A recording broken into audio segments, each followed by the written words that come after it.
क्या सर एनएससीसी का exam clear हो पाएगा? क्या सर हमें स्ट्रेटेजी रखनी चाहिए जिससे कि हम नवंबर में एनएससीसी एग्जाम को बहुत अच्छे से क्लियर करें और आईएनसीएचओ के लिए अपियर हो? तो स्पेशली वो बच्चे जो कि एनएससीसी का एग्जाम लिखने जा रहे हैं, उनके मन में सबसे ज्यादा अभी डर का माहौल पैदा है। कैसे हम इस डर को निकालें और अच्छे से केमिस्ट्री को फील करके एग्जाम देके आए, क्योंकि रटने से केमिस्ट्री ओलंपियाड क्लियर नहीं होता। लास्ट 90 to 95 डेज में हम ऐसा क्या कर दें कि हम केमिस्ट्री ओलंपियाड बहुत अच्छे से देखें। तो सबसे पहले हम बात करते हैं, क्या सही में एनएससीसी डिफिकल्ट है, या हमारे मन का ये डर है कि एनएससीसी डिफिकल्ट है, या उस एनएससीसी को प्रिपरेशन जो हम कर रहे हैं वो विदाउट स्ट्रेटेजी कर रहे हैं, इस वजह से हमें लग रहा है कि एनएससीसी डिफिकल्ट है। तो बेटा एनएससीसी अगर आप स्ट्रेटेजी के साथ, एक पर्टिकुलर स्ट्रेटेजी के साथ एनएससीसी की तैयारी करोगे तो बेटा एनएससीसी बहुत आराम से निकल जाएगा। लेकिन बिना स्ट्रेटेजी के आप अगर एनएससीसी की तैयारी कर रहे हैं तो बेटा फिर एनएससीसी बहुत डिफिकल्ट है, इजीली एनएससीसी नहीं निकलेगा।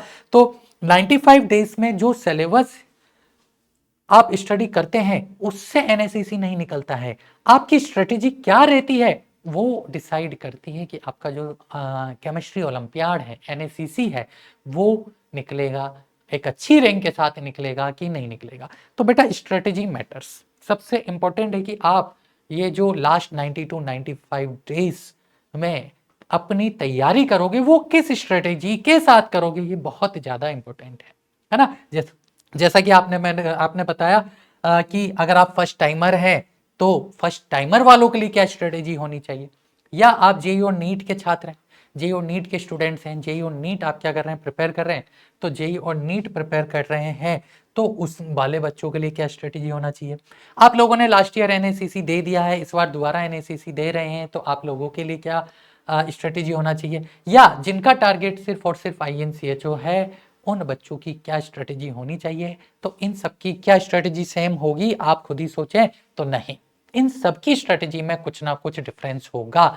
ये जो फर्स्ट टाइमर है वो एक डिफरेंट माइंडसेट के साथ आने वाले 90 दिनों में स्टडी करेंगे। जो बच्चे जेईई और नीट की तैयारी कर रहे हैं वो इस तरह से तैयारी करेंगे कि हमारे पास ये एक ऐसा पेपर है जिसमें हम ऑल इंडिया लेवल में अपने आप को देख सकते हैं कि हम केमिस्ट्री में कहाँ लाई करते हैं। इसके लिए ये हमारे पास एक गोल्डन अपॉर्चुनिटी है, स्पेशली कौन से बच्चों के लिए, जो जेईई और नीट की प्रिपरेशन कर रहे हैं। जो रिपीट कर रहे हैं है ना, उनकी स्ट्रेटेजी का अलग होगी।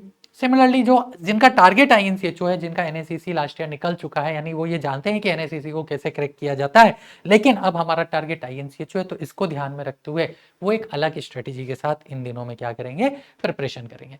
तो ये तो बात क्लियर है कि हमें है ना लास्ट 90 दिनों में, 90 से 95 दिनों में हमारी स्ट्रेटेजी ही है जो मैटर करेगी। ठीक है, अब बात ये आता है कि सर एनएससीसी मैटर क्यों करता है। तो बेटा एनएससीसी सबसे पहले तो आप उन बच्चों के लिए मैं बता दूं जो जेईई और नीट की प्रिपरेशन कर रहे हैं, उनके लिए एग्जाम से पहले का एग्जाम है जिसमें आप ऑल इंडिया लेवल में अपने आप को देख रहे हो कि आप ऑल इंडिया लेवल में केमिस्ट्री में कहां लाई कर रहे हो, सबसे पहली बात। लेकिन बहुत सारे ऐसे बच्चे हैं जिनके लिए इंडिया को रिप्रेजेंट करने का एक जुनून होता है, जिनके मन में ये होता है कि नहीं यार मैं इंडिया को इंटरनेशनल लेवल पे रिप्रेजेंट करूं और क्या लेके आऊं, इंडिया के लिए गोल्ड लेके आऊं। तो उनके लिए बेटा ये ओलंपियाड मैटर करता है। कैसा मैटर करता है, तो आपको पता है कि जो सीनियर ओलंपियाड है इसके 5 स्टेजेस होते हैं। सबसे फर्स्ट स्टेज आपका एनएससीसी होता है, ठीक है। वो एनएससीसी का एग्जाम जो आप नवंबर में देते हैं वो क्लियर करने के बाद आप सेकंड स्टेज आईएनसीएचओ के लिए अपियर होते हैं। जब आप आईएनसीएचओ क्लियर कर लेते हैं तो आपका ओसीएससी कैंप लगता है। ओसीएससी कैंप में इंडिया से टॉप 30 to 40 स्टूडेंट आपके क्या होते हैं, सेलेक्ट किए जाते हैं। उसके बाद जो 4 बच्चे इंडियन टीम के लिए सेलेक्ट होते हैं उनका पीडीसी प्री डिपार्चर कैंप लगता है, और वो 4 बच्चे प्री डिपार्चर कैंप लगने के बाद आईसीएचओ में इंडिया को रिप्रेजेंट करते हैं और इंडिया का जो फ्लैग है बहुत शान से लहराते हैं। और इंडिया के लिए एक मतलब एक जैसे आपने देखा होगा ना कि ओलंपिक्स होते हैं, ओलंपिक्स में टीम जाती है इंडिया को रिप्रेजेंट करने के लिए, एक अलग ही माहौल होता है, एक अलग ही लेवल होता है उन खिलाड़ियों का। तो वो खिलाड़ी हमारे केमिस्ट्री में भी होते हैं जो कि इंडिया को इंटरनेशनल लेवल पे रिप्रेजेंट कर रहे हैं। तो आप सोचो ओलंपिक और ओलंपियाड्स ऑलमोस्ट सेम ही चीज है, जहां पर आप क्या कर रहे हो, टीम इंडिया को रिप्रेजेंट कर रहे हो। तो बेटा टीम इंडिया को रिप्रेजेंट करना अपने आप में एक अलग ही, मतलब आप बोलो ना, एक अलग ही फीलिंग होती है, एक अलग ही हो रहा होता है, एक ऐसा लगता है कि यार बस ये कर दिया ना तो मतलब हाँ मजा आ गया।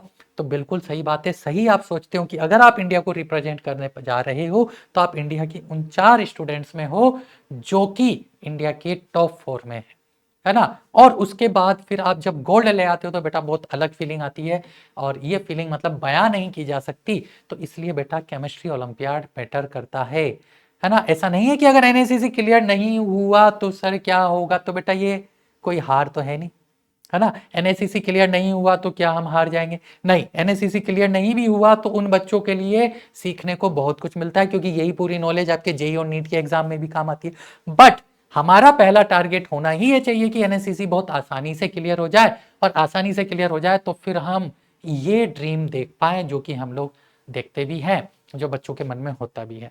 ठीक है, तो एनएससीसी के लिए अब हमारे पास स्ट्रेटेजी क्या रहने वाली है उसको हम थोड़ा सा देख लेते हैं। तो सबसे पहले हम बात करते हैं एग्जाम पैटर्न की। तो बेटा एनएससीसी में जो एग्जाम पैटर्न होता है ये आप सभी को पता है कि 2 घंटे का पेपर होता है। टोटल जो क्वेश्चंस आते हैं वो 60 क्वेश्चंस आते हैं, जिसमें से 48 जो क्वेश्चन है वो सिंगल करेक्ट ऑप्शन वाले होते हैं, और 12 जो क्वेश्चन है वो मल्टीपल करेक्ट वाले होते हैं। ठीक है, तो जो सिंगल क्वेश्चन है जो कि 48 क्वेश्चंस होते हैं, सिंगल करेक्ट एक ही ऑप्शन जिसमें करेक्ट होता है, ये जो क्वेश्चन है ना ये आपसे स्पीड एंड एक्यूरेसी मांगते हैं। ठीक है, मतलब आपको इनके लिए स्पीड भी अच्छी खासी होनी चाहिए, आपकी एक्यूरेसी अच्छी होनी चाहिए, आपका चैप्टर नॉलेज भी अच्छा होना चाहिए, तो आप इन क्वेश्चन को कर पाओगे। लेकिन जो ये मल्टीपल करेक्ट क्वेश्चन होते हैं ना, जिसमें एक से ज्यादा करेक्ट आंसर पॉसिबल है, ये क्या होते हैं, वही बच्चे अटेम्प्ट कर पाते हैं, वो बच्चे तभी अटेम्प्ट कर पाते हैं जब वो बहुत ज़्यादा कॉन्फिडेंट होते हैं, इन डेप्थ उनके पास नॉलेज होती है। क्यों, क्योंकि यहाँ पे बेटा ऐसा तो है नहीं कि सिर्फ एक ही ऑप्शन करेक्ट है, दूसरा भी करेक्ट हो सकता है, तीसरा भी हो सकता है, तो आपको एक एक ऑप्शन को बहुत केयरफुली देखना पड़ता है, बहुत ध्यान से उसको सॉल्व करना पड़ता है। तो ये हमारा पैटर्न होता है। टोटल मार्क्स 216 होते हैं। अब 2 कैटेगरी में बच्चों को डिवाइड कर दिया जाता है। 10th और 11th वाले बच्चों के लिए एक अलग कैटेगरी होती है, 12th वाले बच्चों के लिए एक अलग कैटेगरी होती है। तो इसका सबसे बड़ा एडवांटेज ये भी होता है कि जो 10th और 11th वाले बच्चे पहले ये सोचते थे कि सेट 12th वाले बच्चे बाजी मार के ले जाएंगे, तो नहीं, अब उनको भी इक्वल चांस दिया जा रहा है। और आप अगर देखेंगे अपने रिजल्ट्स को जो कि अभी तक आए हैं, तो ज़्यादातर अपने वही बच्चे आगे सक्सीड हुए हैं जो कि 10th और 11th में है। क्यों मैं ऐसा बोल रहा हूँ, क्योंकि बेटा जो 12th वाले बच्चे हैं वो क्लियर करने के बाद जेई ओरिएंटेड थोड़ी सी स्टडी, नीट ओरिएंटेड थोड़ी सी स्टडी की तरफ शिफ्ट हो जाते हैं, और आईसीएचओ में थोड़ा सा फोकस उनका हट जाता है। लेकिन जो 10th और 11th वाले बच्चे हैं उनके पास अभी भी फोकस होता है कि हाँ, अगर वो ओसीएससी कैंप तक पहुंच गए और इंडियन टीम में सेलेक्ट होने का पूरा क्या है, उनके पास अभी टाइम है। और ठीक है, नॉलेज अलग चीज है, लेकिन वो सेलेक्ट होने के लिए भी रेडी रहते हैं। तो अब देखो, जो हमारा फर्स्ट वाला सेट होता है ना, जिसमें स्पीड और एक्यूरेसी मांगता है, तो उसमें नेगेटिव मार्किंग होती है। ऑब्वियस ही बात है कि सिंगल चॉइस करेक्ट है तो गेस वर्क तो चलेगा नहीं, आपको आता है क्वेश्चन तो ही आप अटेम्प्ट करें, नहीं तो नहीं करें।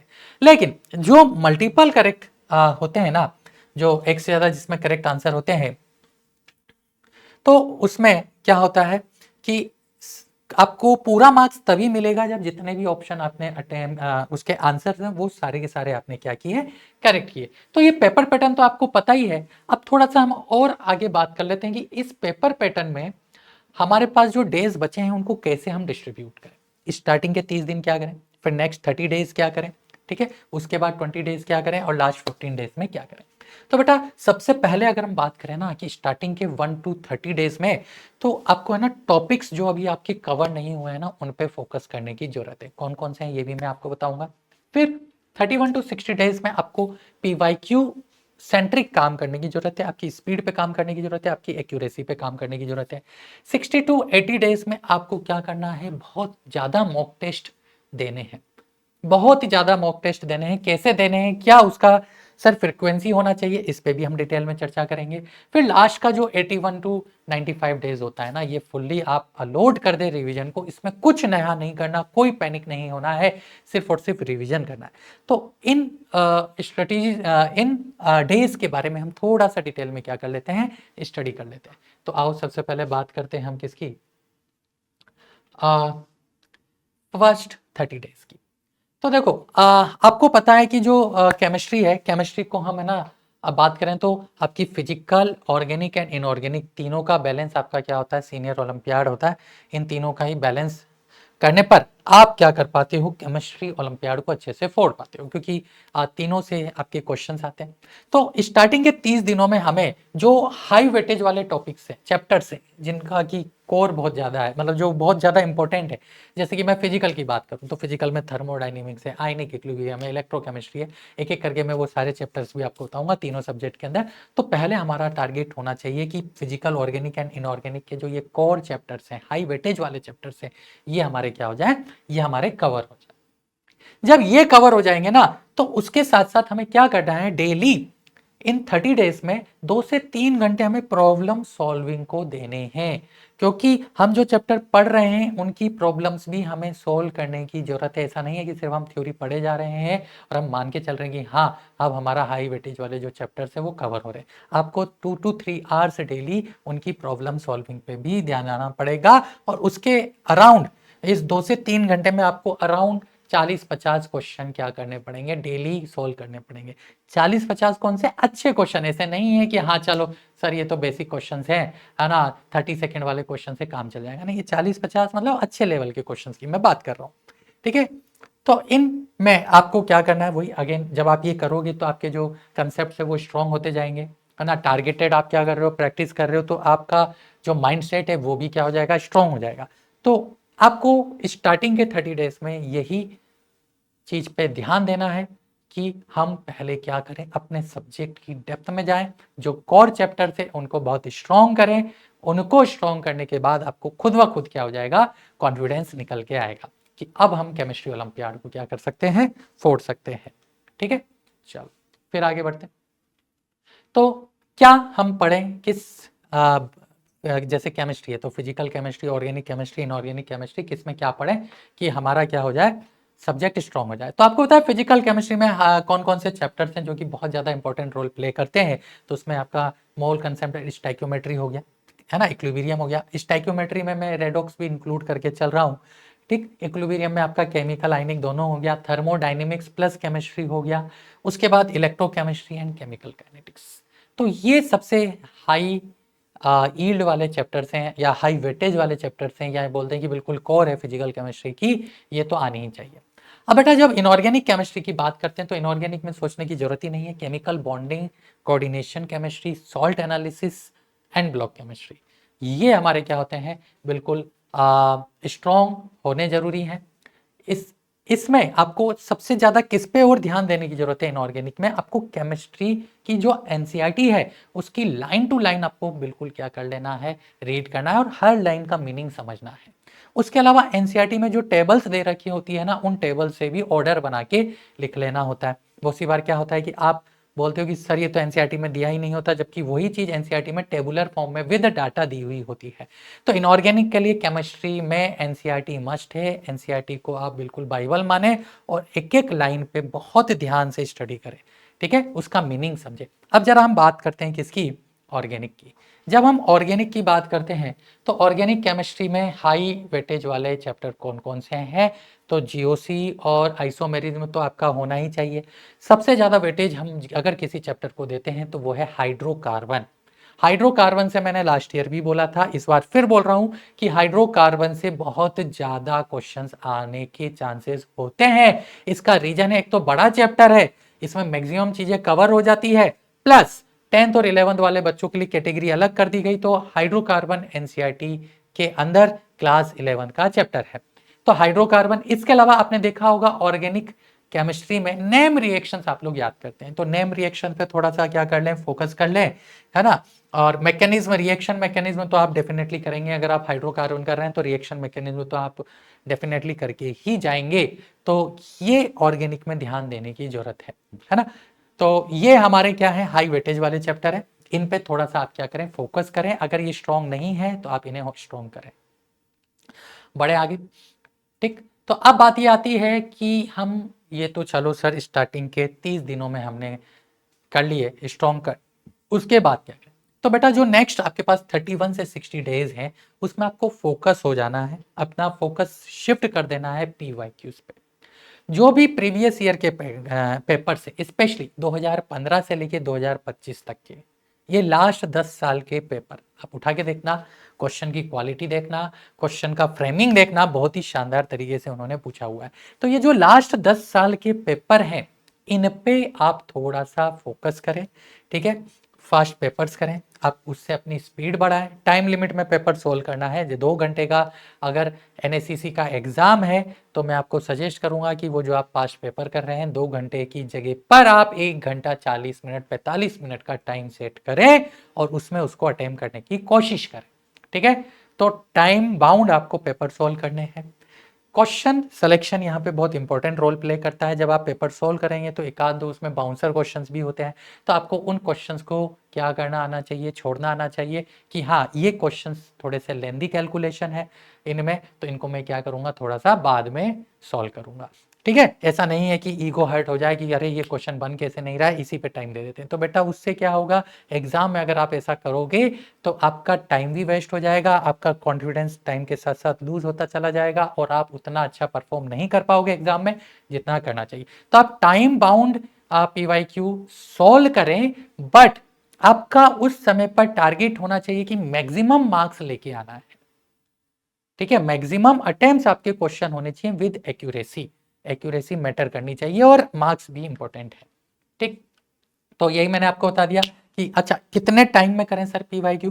तो देखो ये स्टूडेंट टू स्टूडेंट वेरी करता है। अगर आपके पास एम्पल अमाउंट ऑफ टाइम्स है तो हर 2 से 3 दिन में करें, नहीं तो हर 3 से 4 दिन में एक पेपर जरूर सोल्व करें, ताकि आप क्या करोगे, एग्जाम ओरिएंटेड स्टडी पे ध्यान दे पाओगे। टाइमिंग बताई दिया लास्ट 10 साल के, ठीक है। अब जब आप पेपर करने के बाद, बहुत सारे बच्चे क्या करते हैं कि पेपर करके हाँ सर पेपर तो हम सॉल्व कर ही लेते हैं। बेटा सॉल्व करना उतना इंपॉर्टेंट नहीं है जितना इंपॉर्टेंट है उसका एनालिसिस। आपको पेपर का एनालिसिस भी उतना ही स्ट्रिक्टली करना है जितना स्ट्रिक्टली आप टाइम बाउंड में पेपर सॉल्व कर। पेपर सोल्व करने के बाद आप उसकी प्रॉपर चेकिंग करें, प्रॉपर मार्किंग सिस्टम जो कि एग्जाम पैटर्न में लिखा हुआ होता है उसके अकॉर्डिंग मार्क्स दें, आपके मार्क्स चेक करें। फिर यह एनालिसिस जरूर करें कि अगर कोई क्वेश्चन आपने अनअटेम्प्टेड रखा है, उसको छोड़ दिया है, तो वो अनअटेम्प्टेड क्यों है, ठीक है, या अगर कोई गलत हुआ है तो वो क्वेश्चन गलत क्यों है। तो इन चीज़ों पे थोड़ा सा आपको क्या करने की जरूरत है, ध्यान देने की जरूरत है, ठीक है। इसके बाद और क्या करें, तो एनालिसिस आप हर पेपर के बाद करें और उसमें जो मिस्टेक्स निकल के आती है ना उसको आइडेंटिफाई करें, उन पे वर्क करें। ऐसा नहीं है कि फर्स्ट वाले में कोई मिस्टेक निकल के आए कि यार कैलकुलेशन मिस्टेक हो गई, तो वही मिस्टेक आपकी बार बार रिपीट हो रही है, नहीं होनी चाहिए। आप उस मिस्टेक को लिखें और इंश्योर करें कि आने वाले पेपर्स में यह मिस्टेक रिपीट ना हो। या जैसे कि मान लो यार आपको कोई एक सिली मिस्टेक नजर आएगी, सर मैंने क्वेश्चन पढ़ने में हड़बड़ी कर दी, करेक्ट लिखा था इनकरेक्ट आंसर कर आया, इनकरेक्ट लिखा था करेक्ट आंसर कर आया, और ऐसा बहुत सारे बच्चों के साथ होता है।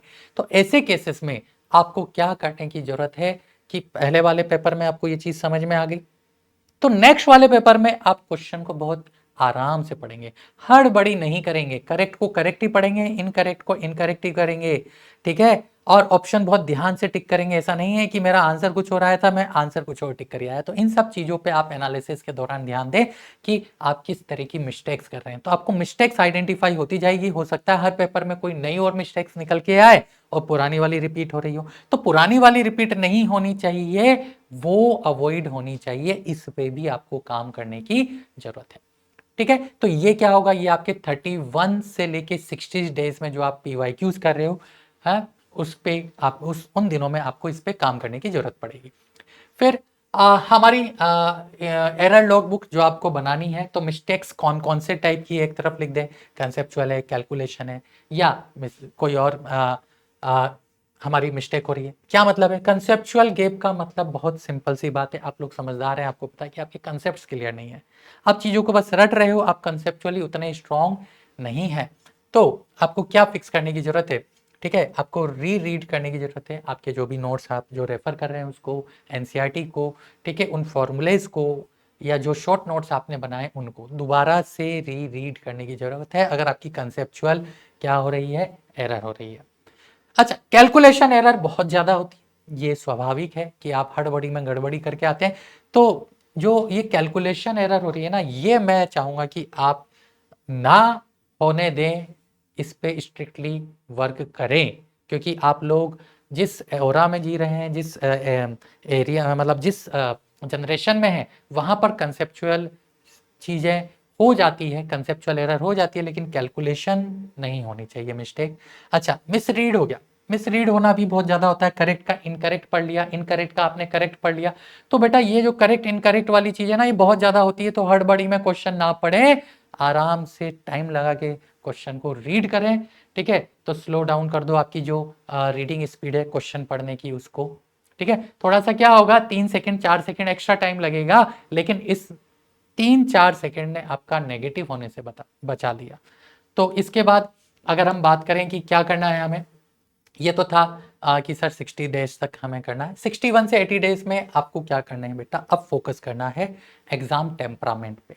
आप क्या करें, जिस टाइम पे आपका एनएसीसी एग्जाम होने वाला है उस टाइम पे ही मॉक टेस्ट देना स्टार्ट करें। बट अगर मान लो पॉसिबल नहीं है, स्कूल के साथ आप स्कूल भी जाते हैं और उस टाइम पे आप स्कूल में हैं और मॉक टेस्ट नहीं दे पा रहे, तो किसी और टाइम से ही लेकिन मॉक टेस्ट देना स्टार्ट करें, ठीक है। फुल लेंथ पेपर दें, ऐसा नहीं है कि हम टॉपिक वाइज दे रहे हैं, अब नहीं, अब वो टाइम नहीं है टॉपिक वाइज देने का, अब तो फुल लेंथ पेपर ही आपको देना है, और फुल लेंथ पेपर का अगेन एनालिसिस करना बहुत जरूरी है, ठीक है। पर वीक 2 से 3 फुल लेंथ पेपर आपके होने जरूरी हैं। ये फुल लेंथ पेपर आपको बताएंगे कि आपका सब्जेक्ट में कितना डेप्थ अभी तक आया है, ठीक है। हाँ, तो रूल क्या है फुल लेंथ पेपर देने का, ऐसा नहीं है कि आधा घंटा भी बैठ गए, 1 घंटा बाद में बैठ गए, आधा घंटा बाद में दे दिया, नहीं। आप, मैं वही बोल रहा हूं कि 2 घंटे आपको कंटिन्यूस बैठना है, उसी में पेपर कंप्लीट करना है, ठीक। OMR, आप जैसे कि एग्जाम में क्या होता है कि अगर कंप्यूटर बेस होता है तो वहाँ क्लिक कर देते हो, नहीं तो अगर आपका हार्ड कॉपी अगर आपको पेपर की मिल रही है, मतलब आप ऑफलाइन एग्जाम दे रहे हैं, तो वहाँ पर आपको OMR शीट मिलती है। तो आप क्या करें, ऐसे ही एक OMR बना लें, उसकी फोटो कॉपी निकाल लें काफ़ी सारी। कितना सा टाइम लगेगा, 5 मिनट लगेगी अगर आपके पास OMR नहीं है तो उस OMR में ही बबल्स भर के आपको प्रॉपर क्या करना है, पेपर देना है। उसके बाद उसकी टेस्टिंग बहुत जरूरी है, फोन्स उस समय अलाउ नहीं होने चाहिए, ठीक है। कैलकुलेटर भी वहां पर नहीं होनी चाहिए, या ज़्यादा से ज़्यादा अगर आपको लगता है कि नहीं चलो कैलकुलेटर अलाउ है, तो वही कैलकुलेटर आप यूज़ करें जो कि फाइनल एग्जाम में यूज़ होने वाला है, ठीक है। तो इससे आपकी कैलकुलेशन की जो भी मिस्टेक हो रही थी एटलीस्ट तब तो अवॉइड होगी। तो ये आपको मॉक टेस्ट पे आगे 20 दिन में आपको वर्क करने की जरूरत है, ठीक। अब सिंगल करेक्ट क्वेश्चंस को जब आप अप्रोच कर रहे हैं, तो ये सिंगल करेक्ट क्वेश्चंस को अप्रोच करते वक्त आपको क्या ध्यान में रखने की जरूरत है। तो बेटा सिंगल करेक्ट क्वेश्चंस आपकी स्पीड एंड एक्यूरेसी दोनों चेक करते हैं। आपकी स्पीड भी होनी चाहिए और आपकी एक्यूरेसी भी होनी चाहिए, कि वरना -1 हो जाएगा। अगर आपने थोड़ा भी गेस वर्क किया तो -1 बहुत जल्दी हो जाएगा। तो इसमें मैंने वही बताया कि हर क्वेश्चन को आपको टाइम बाउंड फोकस करने की जरूरत है। ईगो आपका यहाँ पर नहीं आना चाहिए। अगर ईगो आ गया, इसका मतलब आप समझते हैं ना कि क्या होगा, ईगो बाद में, इजी मार्क्स पहले। जो क्वेश्चन जिससे कि स्पेशली इनऑर्गेनिक और ऑर्गेनिक के क्वेश्चंस हैं, तो मैं आपको सजेस्ट करूंगा कि उनको पहले अटेम्प्ट करें, क्योंकि उनमें या तो आएगा या नहीं आएगा, सीधी सी गणित होगी। फिजिकल के क्वेश्चन थोड़े से लेंदी होते हैं, कैलकुलेटिव होते हैं, तो उनको थोड़ा साइड में रखें, बाद में सोल्व करें, ठीक है। या जो बिल्कुल ही आपको दिख रहा है कि हाँ ये तो बिल्कुल ईजी है, डायरेक्ट क्वेश्चन है, तो आप वो पहले एक गो में उन क्वेश्चंस को क्या करें, अटेम्प्ट करें। तो जो डायरेक्ट एनसीईआरटी बेस्ड क्वेश्चन है उनको पहले सोल्व करें, फॉर्मूला बेस्ड न्यूमेरिकल से उनको पहले सोल्व करें, ठीक है। ऑर्गेनिक इनऑर्गेनिक के जो आपके क्वेश्चन हैं जो कि कॉन्सेप्चुअल होते हैं, जहाँ पे कैलकुलेशन इन्वॉल्व नहीं होती, जहाँ पे स्टेप्स की जरूरत नहीं होती, उनको आप डायरेक्टली पहले क्या करें, सोल्व करें, ठीक है। किसको पहले छोड़ देना है, अगेन वही बात है कि जो लॉन्ग कैलकुलेशन वाले क्वेश्चन है उनको पहले छोड़ देना है। मल्टी स्टेप्स वाले जो कंफ्यूजिंग क्वेश्चंस होते हैं उनको आपको पहले छोड़ देना है। डाउटफुल जो ऑप्शन है, मान लो आपको लग रहा है कि मेरा एक आंसर आया, इसके अकॉर्डिंग ए या बी में से कोई एक हो सकता है, तो अभी ऐसे क्वेश्चंस को आपको पहले छोड़ना सीखना पड़ेगा। तो इन चीजों पे आपको ध्यान देने की जरूरत है। ये एनालिसिस का पार्ट है बेटा, ये सब एनालिसिस का पार्ट है। ये सब आप जब मॉक टेस्ट अपियर कर रहे हो उस दौरान आपके माइंड में ये चीजें चलनी चाहिए कि यार मुझे किस क्वेश्चन को करना है, किस क्वेश्चन को नहीं करना है। ठीक, इसके अलावा अब बात करते हैं मल्टी करेक्ट। तो बेटा पहली बात तो ये आप सभी जान लो कि मल्टी करेक्ट क्वेश्चन अगर कोई बोलता है ना पहले अटेम्प्ट करो, तो बिल्कुल नहीं करना है, क्योंकि मल्टीपल करेक्ट ऑप्शन वाले क्वेश्चंस में आपकी इन डेप्थ नॉलेज होनी चाहिए सब्जेक्ट की।